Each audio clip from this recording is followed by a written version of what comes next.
Okay, we're back. We're going to show you how we set up an aquarium or a reptile tank. In this case, our hissing cockroach tank, so we can keep humidity high and heat high at the same time without using a mister. So first we're going to clear out the cockroaches.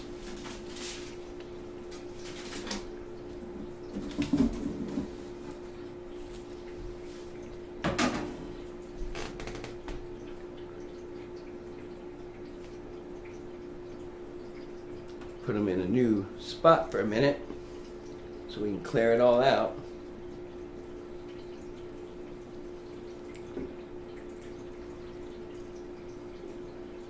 Just lay it on the back.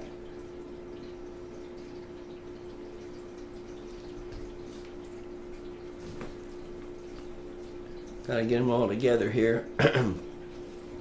This is just a temporary for while we take care of this. They don't need no water or anything in there. We're gonna move all that out.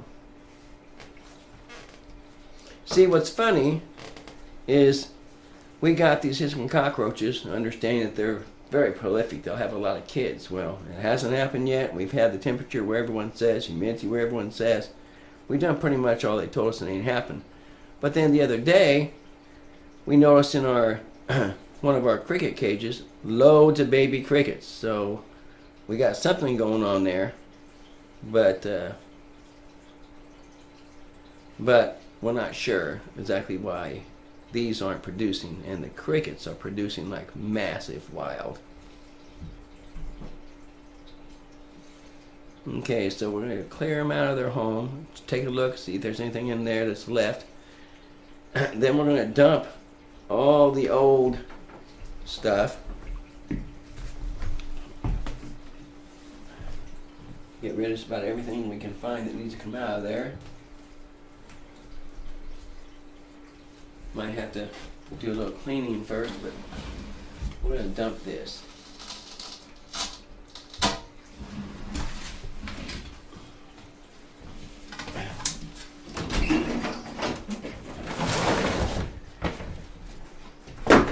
This technique we're using is has been extremely good for us. I mean, it has really, really helped a lot keep everything about where we need it. So, what we might want to do is clean the rest of that out by scraping it with a pancake flipper or something. You might have to scrape it and not pick it out. But we're going to get all the stuff we can out of it. Put in fresh stuff. Wet. Yeah. Well.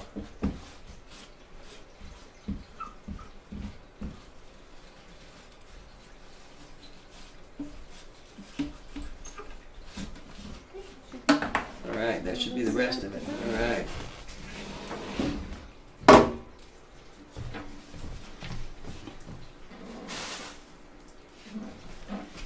Now, what we're going to do is take a bag of aquarium rocks.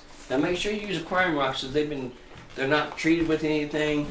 They're safe for fish, they're definitely safe for reptiles. And we're going to put a bag of aquarium rocks in here. And we're going to flatten it all out. Get it as even as possible. It's not going to be perfect, but it's just as even as you can.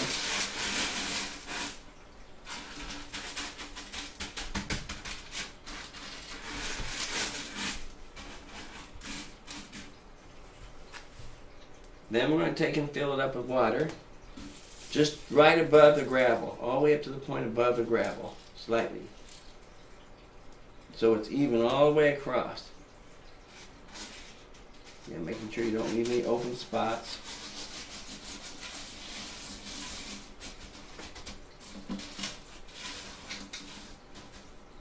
If you want, you could actually use two bags, but this will work good for the roaches. And then you're going to take a material, a screened material, and put it in here. This is to help keep the soil from totally getting into the bottom and clogging up on the rocks and not doing what it's supposed to. Now we're going to use peat moss. Now this is clean peat moss. This is peat moss that has no mites, no bugs in it, nothing like that. It's all been, that's what it's all been used for. It's this particular thing. And we're going to put, with the roaches, you don't have to put more than maybe an inch in there. Is all you have to put. You don't have to put much. They don't burrow. They're not like scorpions who like to burrow. So we're going to fill this up.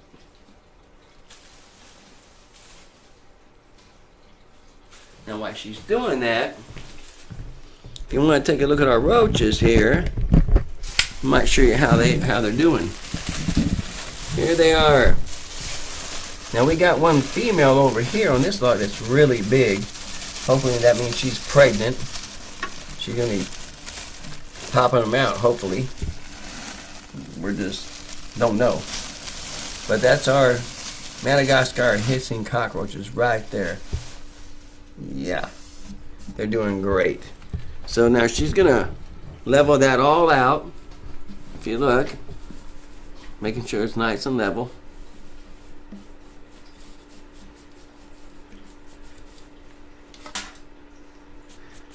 All right, let that dust settle before you put them back in, because you get some quite a bit of dust in there.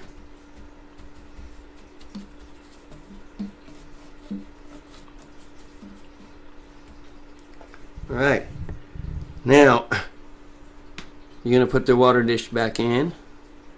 Again, if you look at the water dish, we have little rocky rocks in there, so if they do have babies, the babies can drink and not drown. We also use a reptile water substitute that we put in there, and they seem to like that and use that quite a bit too. Their diet consists of romaine lettuce mixed with all kinds of other vegetables and fruits. They will eat every day if you let them. We don't push that. It's not necessary. We feed them about once every 4 days. But we're hoping that one big female, she is a giant. We're hoping she's pregnant. We'll see. Okay, so again, they say they should start producing if you have the right situation. And how long? They're pregnant for 60 to 90 days. 60 to 90 days, and then they let them go. Well, we've had them here a while, and 2.5 months. About 2.5 months. So yeah, we could still have it happen. I'm just being impatient, I guess. Now there's the water substitute that we put in also, which they really seem to like. Crickets eat that. Just about any type of, even actually I've seen the scorpions eat on that before. So, now we're going to transfer them back into their new home.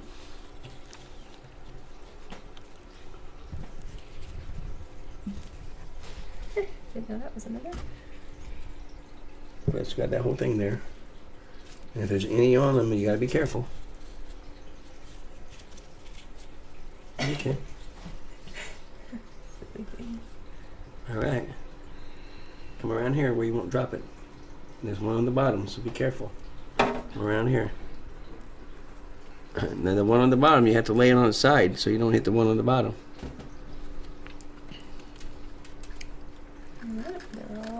Good job. Now they're all out of there. And there it is. Now this thing here will produce a pretty good amount of humidity, really well actually. You'll be surprised that we can keep this up to around 80% humidity easily, just by adding water in one of the corners and letting it drain down into the gravel. Then the heat lamp on top does the rest. Now one of our secrets too, which is helping, is we put the lid on, which is a standard, and then we take aluminum foil and we put over the top, all right, with a hole in it for the lamp, so the lamp will shine down in there. The temperature and humidity in this cage has never failed to be somewhere around 80% humidity and around 80 degrees. So That's how you do that. Now you can do that with we're going to do that with our scorpions tonight too. We're not going to show it because it's going to be the same thing. But you can do this with any type of animal, you know, that needs humidity and you don't have a mister. Some animals require direct misting to help them shed. We have had no problem with the roaches molting, or with our scorpions molting. They've had no problems with it because we keep the humidity high. So anyway, I hope you enjoyed our videos. Comment below. Let us know what we're doing wrong if you think we are. I'm open to anything and I'm not judgmental. And let me know what you think we're doing right. Thank you. Until the next video. Bye-bye.